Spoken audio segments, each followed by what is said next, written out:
The two-time world champions lead the way after the short program in search of their first Grand Prix final gold. But not far behind are the Russian teenagers hoping to cap off their first trip here with a medal and an upset in the free skate. Olympic Channel, home of Team USA, presents the ISU Grand Prix of figure skating. This week, it's the Grand Prix final.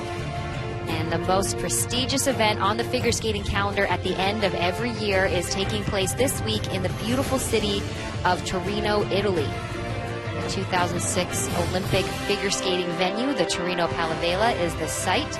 Together with Olympic champion Charlie White, I'm Tanith White, as we get set to kick off our coverage of the pairs free skate competition. And let's take a quick look at the standings after the pairs short program. It's the reigning world champions from China, Sui and Han, who have a narrow lead over the teenagers, Baikova and Kozlovsky from Russia. Pavlyuchenko and Hadikin not too far behind in the third position right now. So the warm-up group has ended for the first group here in the pairs free skate. The remaining two teams will be called off the ice to rest for a moment as the first couple gets set to go.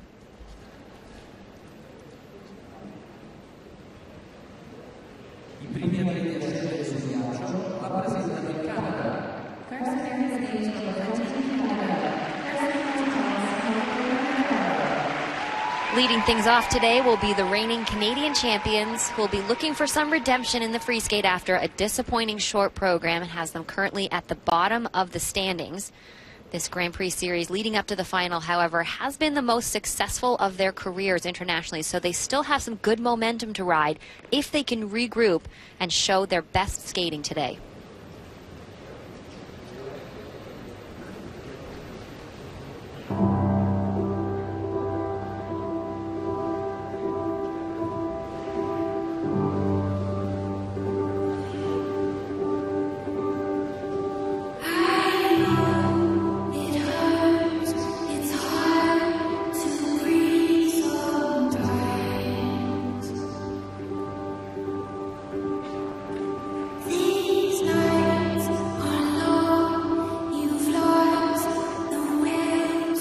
Opening with their triple twist, an element that they've worked hard on this season. Maybe not the height that we'll see from some of the other teams, but well done.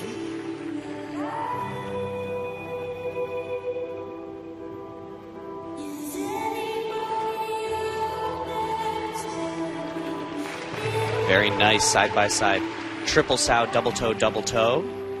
And they just seem much more confident, more comfortable starting off this long program.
Side-by-side triple toes.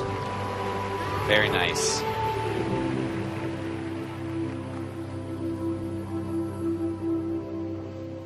Kirsten and Michael struggled in the short program with what they called a few uncharacteristic mistakes, chalking it up afterwards to a fluke performance, saying they tried to keep performing but just couldn't regain their footing as it went along. They said They still want to focus on the component side of their skating in this free skate, despite needing those technical points, because that allows them to skate better technically more often than not as well.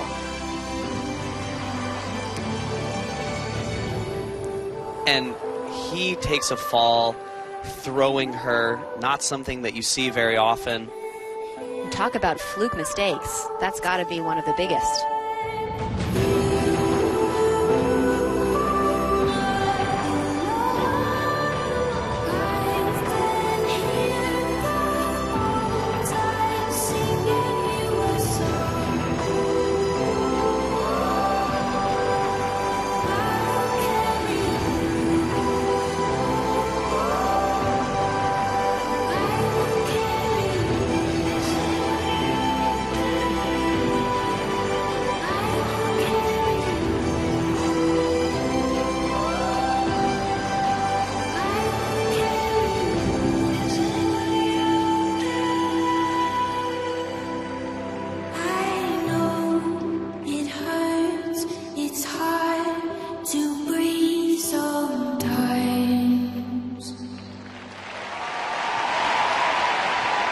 Well, an unfortunate and relatively strange mistake from Michael, marring an otherwise very nice free skate. Really strong performance, and you know, the vocals saying I will carry on, that's exactly what they did. Just that one unexpected mistake, and even a costume malfunction happening in the middle there. Looked like her zipper broke open, and yet they still were able to continue with really a quite seamless performance. And we talked about the stamina. This was a really smooth performance from Kirsten Moore-Towers and Michael Marinaro from Canada to lead things off at the Grand Prix final free skate. So the scores now for Kirsten Moore-Towers and Michael Marinaro from Canada. First time in their career together at the Grand Prix final. They'll score a 130.91. And so that will be the mark set now for the rest of the teams to try and beat as they look ahead. And of course, they had some ground to make up already after a disappointing short program. So they'll take that home with them and look ahead to the Canadian Championships next and a chance to defend that title. Next to skate representing Russia, Anastasia Mishina, Alexander Galyamov. On the ice now, the junior Grand Prix final champions from last season, who in their first year competing senior made it all the way to the big stage and even won a Grand Prix gold medal along the way. From Russia, Anastasia Mishina and Alexander Galyamov.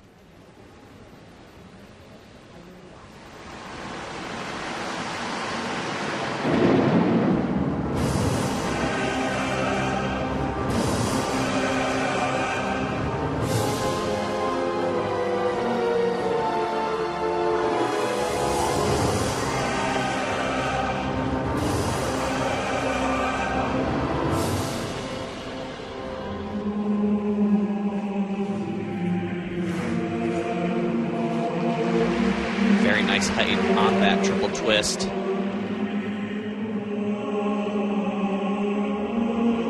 Setting up immediately into the throw triple flip. Wow. Just such incredible flow. Really making a point of that choreographically. I think that's smart.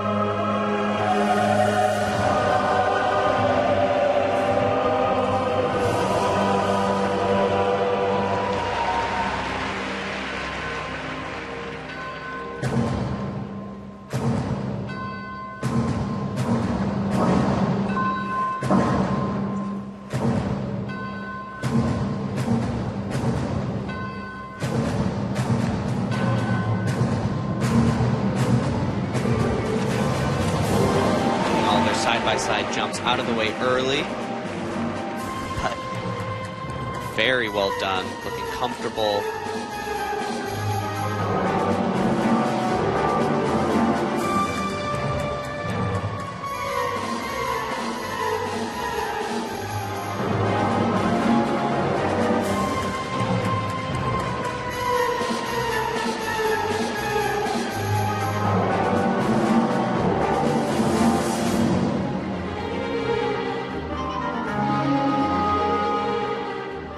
This program for Anastasia and Alexander is a holdover from last season. They said they wanted to make sure that they came into their first full year at the senior level with something comfortable, that they had a routine established already with, and probably a smart choice. But to your point of how well they've done these elements so far, they said, we're totally comfortable at the senior level already. They said, it's not our first competition, so we're good.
Quite the skate from the young Russians, looking very comfortable in their jumps, in their throws, looking a little bit perhaps youthful in their lifts, the exits, showing the effort that goes into all of the difficulty in managing the high levels.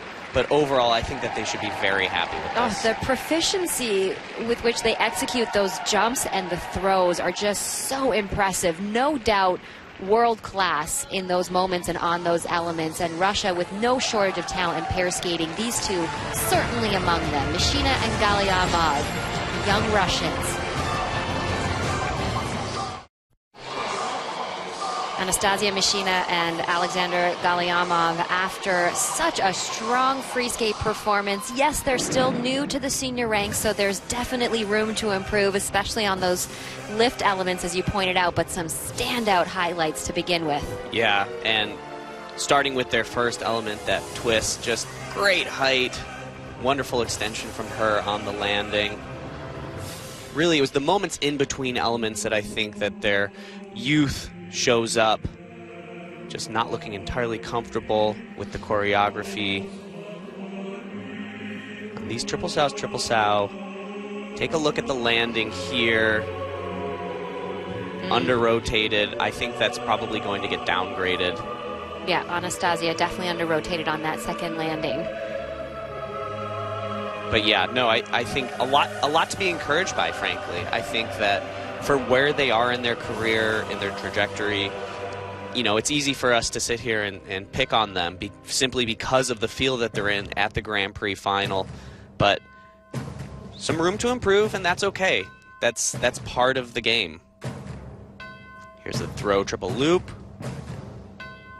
And just so comfortable. At the end of the program, it was, I think, their second to last element ahead of a spin. Incredible. You know, every time she lands one of those throws, I'm reminded of Ksenia Stolbova, the Olympic bronze medalist with Fedor Klimov. Just the strength in the straightness of her back, and then, like you said, that run of edge. I mean, I just can't get over it. If I'm a judge, I'm hitting the pluses on that grade of execution. So points where they're due, and then lots of places where they can grow as well. 131.65 is the score in the free skate. Their season's best was about 4 points higher than that. So not quite the best they've been able to put forward this season, at least in the context of how this event is being judged. And 203.13 is enough to move them into first place.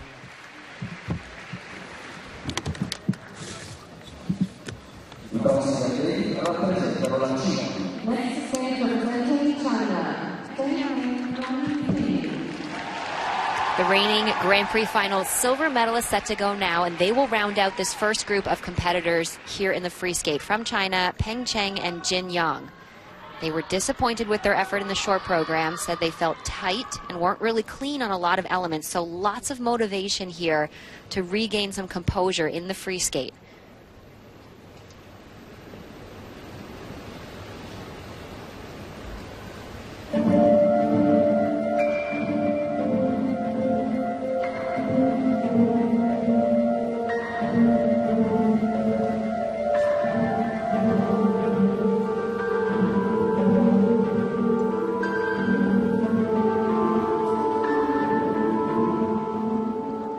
Planned program content has them down as attempting side-by-side triple sows, yet they have only done double sows to date and double sow side-by-side to start this free program.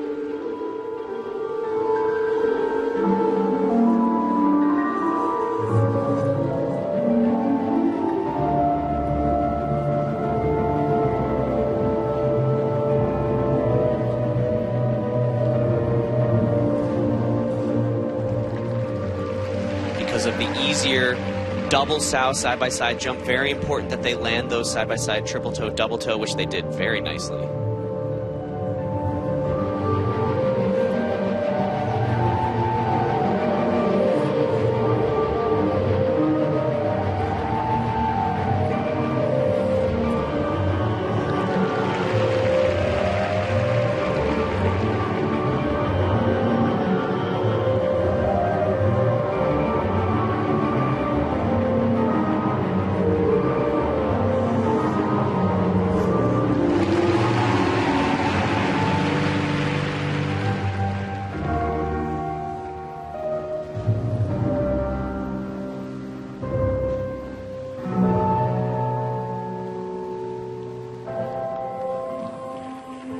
Peng Cheng, as we've been reporting since Skate America, has been dealing with pain in her feet, and specifically an ankle injury, from which she said the pain has just not abated.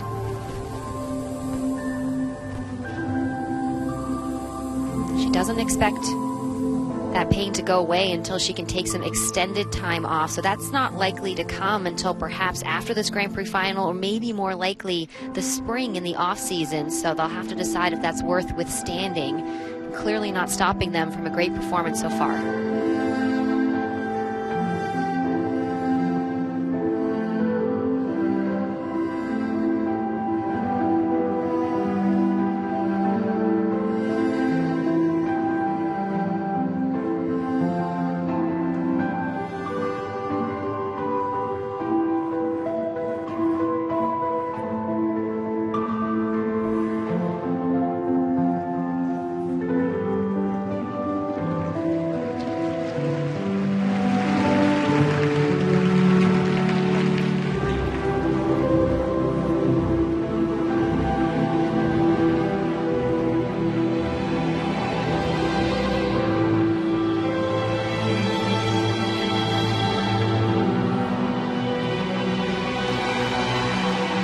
Excellent throw triple sow is shaping up to be their best free skate of the season.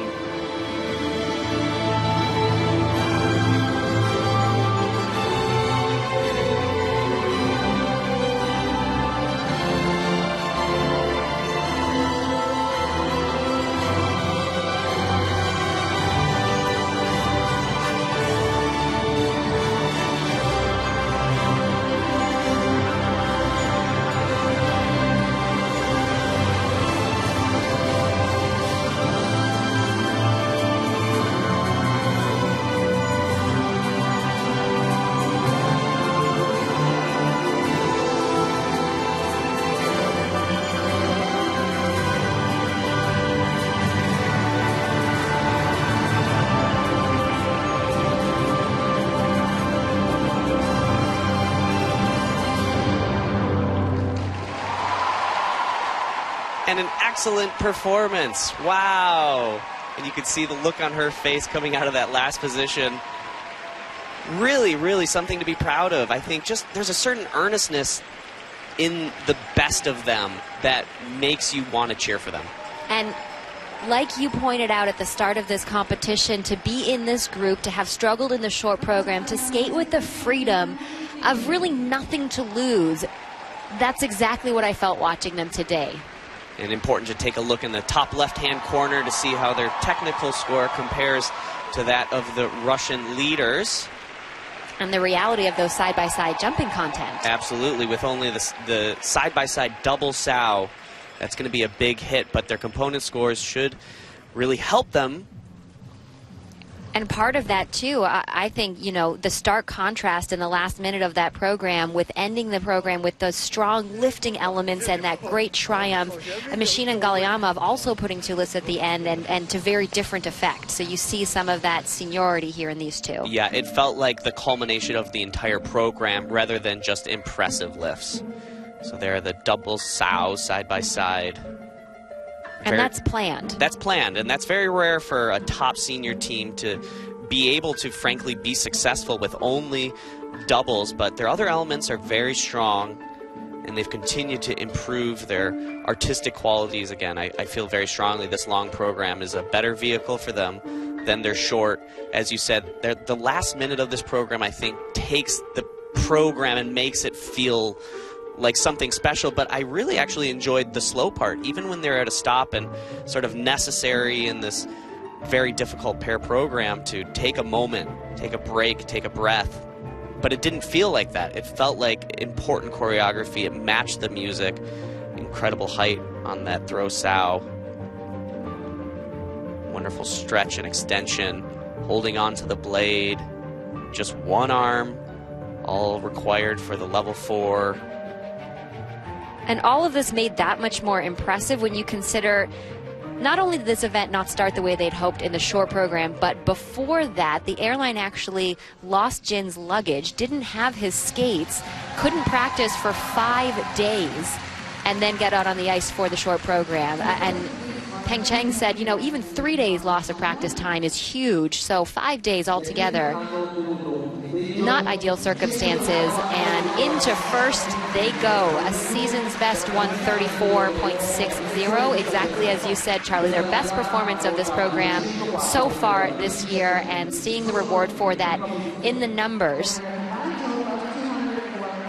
Accepting that score quite stoically. I think they know there's still a lot of good skating to come, but they should be very happy to be in first place. And I think just waiting out that final moment to confirm they did indeed move into the top spot for the time being. So Peng and Jin take over that top spot by just about a point from Mishina and Galyamov, with the second group still yet to skate. We'll be back from the Grand Prix final in a moment.